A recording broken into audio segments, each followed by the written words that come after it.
इस तस्वीर में दिख रहा शख्स जिंदा होता अगर वो हिंदू नहीं होता, क्योंकि मारने वालों ने मारने से पहले उसके राज्य के बारे में नहीं पूछा, उसकी भाषा के बारे में नहीं पूछा, उसकी जाति के बारे में नहीं पूछा। सिर्फ एक सवाल पूछा कि क्या वो हिंदू है, और उसके बाद धड़ाधड़ गोलियां सीने को छलनी कर गई। कोई दया नहीं, कोई रहम नहीं, सिर्फ एक सवाल था कि क्या तू हिंदू है, और जब जवाब मिला तो मौत का फैसला।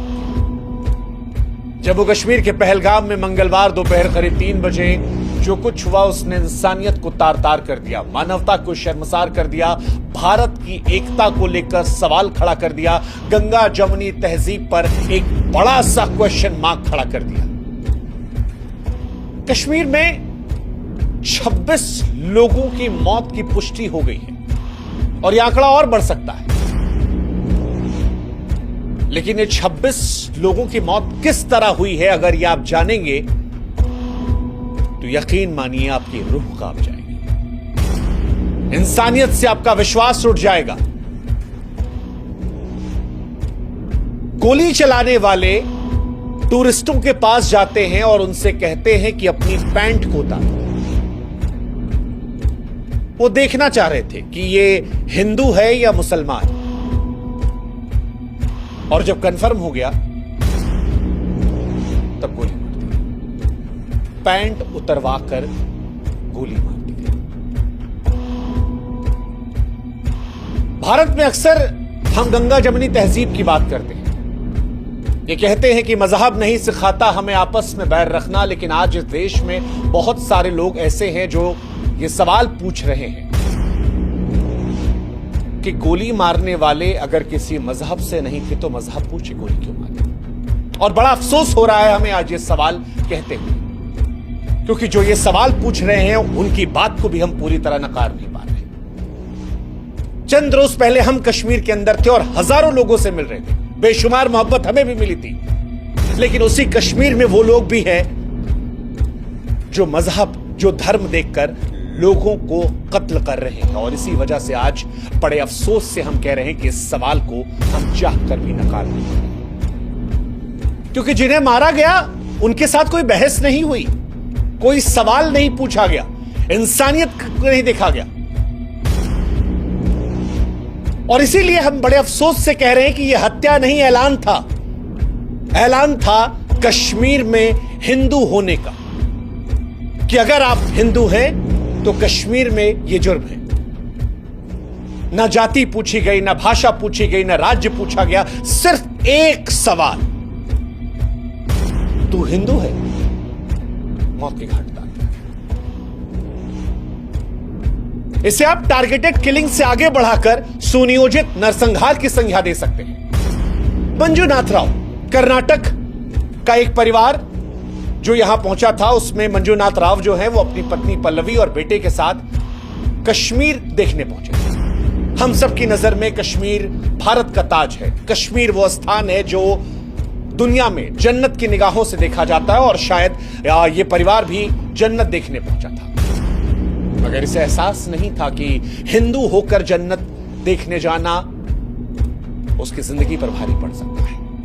आतंकवादी पहुंचे, उससे नाम पूछा, पता लगा हिंदू है, अगले पल उसकी छाती पर गोलियां मार दी। उसकी पत्नी और बेटे की आंखों के सामने उसे गोलियां मार दी गई।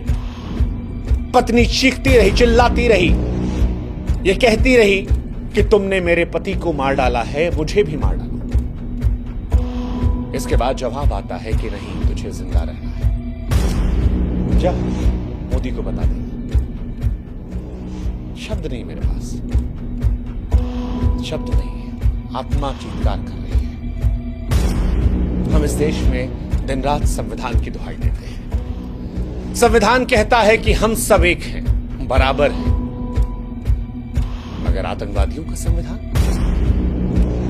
वो कहता है कि हिंदू काफिर है, उसे सांस लेने का हक नहीं। वो कहता है कि अल्लाह का फरमान है कि हर काफिर का खून बहा दो। बांग्लादेश से बंगाल और कश्मीर तक मारने वाले भी वही, मरने वाले भी वही, और ये बड़े अफसोस के साथ कहना पड़ रहा है, बड़े अफसोस के साथ कहना पड़ रहा है। ऐसा नहीं कि इस आतंकवादी घटना के जरिए इस देश के हर मुसलमान को हम निशाना बना रहे हैं, लेकिन आज इस घटना का जो विरोध नहीं करेगा, सवाल उस पर उठेगा, क्योंकि आज ये हत्या मजहब की वजह से हुई है। ये लोग जिंदा होते अगर ये हिंदू नहीं होते। और इसीलिए आज हम इस देश के मुसलमानों से भी कहेंगे कि आप भी आइए, हमारी आवाज में आवाज मिलाइए और बताइए, कहिए चीख कर कि धर्म की वजह से जो हत्या की गई है, ये अल्लाह की इबादत नहीं हो सकती, ये मुसलमान नहीं हो सकता। कश्मीर की वादियां जो कभी फूलों की महक और शांति से महका करती थीं, अब हिंदुओं के लिए कसाई खाना बन गई है। कश्मीर में हिंदू होना मौत का फरमान है। एक नया जोड़ा शादी की खुशी, कश्मीर को जन्नत मांग कर आया, मैगी का स्वाद ले रहा था, भेलपुरी खा रहा था, लेकिन उसे क्या पता था कि उसके नाम की कब्र खुद जाएगी। और यह पहली बार नहीं है। द कश्मीर फाइल्स ने जब कश्मीरी पंडितों के घाव को कुरीदा था, तो उस फिल्म को इस्लामोफोबिक कहकर खारिज कर दिया गया था। कुछ तारीखों के हेरफेर को लेकर पूरी घटना को इंकार कर दिया गया था। लेकिन कश्मीर में आतंक का मजहबी खून इतिहास जानना जरूरी है, और आज वो इतिहास हम आपको बताएंगे। 1989 में टप्पू की हत्या, 1990 में रालेफ गालेफ और चालिफ का नारा, 2025 की ताजा लाशों की तस्वीरें। ऐसा लगता है कश्मीर में हिंदुओं के खून को बहाना रिवाज बन गया है। लश्कर से लेकर टीआरएफ, हिजबुल, सब ने सिर्फ और सिर्फ एक मजहब का खून पिया है, और वो है 1989 से ही कश्मीर हिंदुओं के लिए कब्रिस्तान बन गया है। जेकेएलएफ के बिट्टा कराटे ने 20 से 40 पंडितों को काटने पर गर्व किया। 1990 में सैकड़ों हिंदू मारे गए। लाखों हिंदू पंडित ऐसे थे जो अपनी जड़ें छोड़कर वहां चले गए। नदी मार्ग में 24 पंडितों का नरसंहार हुआ। बीके गंजू की चावल के डब्बे में हत्या हुई। और ये सारी कहानियां हम सबके सामने आई, लेकिन सेकुलर नौटंकी में उलझकर हमने इसे खारिज कर दिया। लेकिन क्या बदला? आज भी नाम पूछकर ठोका जा रहा है। 2022 में 150 पंडित कर्मचारी डरकर भाग गए थे। 2023 में संजय शर्मा मारे गए, और अब पहलगाम में पर्यटकों खत्म। अब नहीं तो कब कहेंगे कि यह नरसंहार नहीं है, यह हिंदुओं का सुनियोजित जनसंहार है। फरवरी 2019 के पुलवामा हमले में 47 जवान शहीद हुए थे, और उसके बाद यह अब तक का सबसे बड़ा घटनाक्रम है। आतंकवादियों ने एक बार फिर हिंदुओं को ही निशाना बनाया है, और यह संयोग नहीं, सुनियोजित साजिश है। दरअसल हिंदुओं का खून बहाना आतंकवादियों का शौक बन चुका है। न जाति, न भाषा, न राज्य, बस एक सवाल कि क्या तुम हिंदू हो? जवाब आया गोली। जिसने जवाब नहीं दिया उसकी पैंट उतार कर चेक कर लो। सवाल आज इस देश की सरकार से भी है। सवाल आज प्रधानमंत्री नरेंद्र मोदी और गृहमंत्री अमित शाह से भी है कि जब आप ये दावा करते हैं कि देश सुरक्षित हाथों में है, तो ये टारगेटेड हमले कैसे हो रहे हैं? मोदी सरकार बार बार कहती थी कि नोटबंदी के बाद, धारा 370 खत्म होने के बाद आतंकवाद खत्म हो गया था। लेकिन पिछली बार जब डोनाल्ड ट्रंप आए तब दिल्ली जली। अब अमेरिका का उपराष्ट्रपति आया है तो कश्मीर में खून बह रहा है। क्या ये सब संयोग है? लगता तो नहीं। लेकिन सवाल यह है कि आप क्या कर रहे हैं? देश के गृह मंत्री कश्मीर के दौरे पर गए हैं, लेकिन इस घटना के होने के बाद कश्मीर में आतंकवादियों के हौसले क्यों नहीं इतने पस्त थे कि ऐसी घटना करने के पहले उन्हें 1000 बार सोचना पड़ता? क्यों आतंकवादियों में वो खौफ नहीं था? और इस सवाल का जवाब देना पड़ेगा देश के गृह मंत्री को भी, देश के प्रधानमंत्री को भी। शब्दों के खंडहर में न्याय की तलाश नहीं हो सकती, क्योंकि जनता देख रही है, और जनता को बयान नहीं, बदला चाहिए, निर्णायक बदला। जो खून बहा है उसका जवाब चाहिए, बिना भाषण, बिना दिखावे।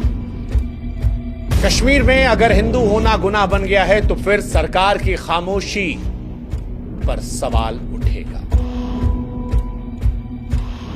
क्योंकि सरकार आपको यह जवाब देना पड़ेगा कि आप देश चला रहे हैं या लाशें गिन रहे हैं। और अगर मोदी सरकार के भी राज में हिंदू की पहचान उसकी मौत बन जाए, तो फिर किस शांति की बीन बजाई जा रही है? सोचेगा। यह हमला लश्कर ए तैयबा के संगठन द रेजिस्टेंस फ्रंट द्वारा किया गया था। जम्मू कश्मीर के पुलवामा के बाद यह सबसे बड़ा हमला था जो मजहब के नाम पर हिंदुओं का खून बहा रहा था। इन सब के बीच हम सब खामोशी से देख रहे थे। सड़कों पर हिंदुओं का लहू बह रहा था। पहलगाम का जो हमला है वो रूह कपाने वाला है। लेकिन अब बहुत हुआ और इस बात को खुलकर कहना होगा कि अब बस करो। अब निर्णायक लड़ाई लड़ो सरकार। और आप जो आज हमें सुन रहे हैं, जो चुप हैं वो भी दोषी हैं, जो डरते हैं बोलने से वो भी पहलगाम के इस खून में जिम्मेदार हैं।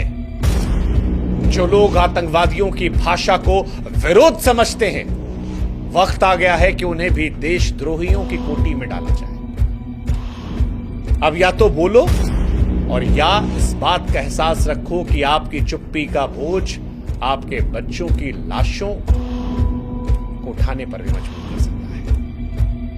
कश्मीर सिर्फ हिंदू का नहीं बल्कि भारत का मुकुट है और यह हमला भारत की अखंडता, भारत की एकता पर भी किया गया है।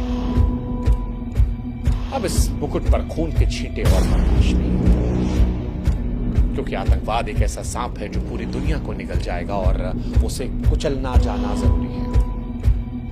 और कश्मीर में मजहबी आतंकवाद का सच अब सारी दुनिया को स्वीकार करना होगा। यह लड़ाई केवल कश्मीर की नहीं है, केवल भारत की नहीं है, यह मानवता की जंग है। आतंकवादियों, उनके समर्थकों, सहानुभूति करने वालों को बेनकाब करना होगा। सरकार से खानापूर्ति नहीं बल्कि कड़ी कार्रवाई की उम्मीद होगी। हर आतंकवादी को जड़ से उखाड़ना होगा सरकार। हर एक हिंदू का जो खून बहा, हर एक इंसान का जो खून बहा है कश्मीर में, उसका हिसाब लेना होगा। आप कश्मीर को जन्नत बनाने की तैयारी करो, लेकिन उससे पहले इस खूनी जहर को खत्म करो। देश की जनता चीख रही है, अब और खून नहीं, अब और आतंकवाद नहीं, अब और भारत की अखंडता, एकता पर हमला नहीं। आशा करते हैं कि इस घटना के बाद ऐसी घटना से हमें आपको रूबरू नहीं होना पड़ेगा, और अगर होना पड़ा तो इससे बड़ा दुर्भाग्य देश का नहीं होगा। आशा करते हैं कि जिनका खून बहा है उन्हें इंसाफ मिलेगा। आशा करते हैं कि 140 करोड़ भारतीय एक सुर में सुर कहेंगे कि जो हुआ वो भारत की अखंडता, एकता पर हमला और भारत मजहबी आतंकवाद की और जो नहीं कह रहा उसके बारे में आपको सोचने की जरूरत है। ईश्वर से हम मृतकों के परिजनों को ढांढस देने और मृतकों के लिए शांति की दुआ करेंगे। ओम शांति। जय हिंद।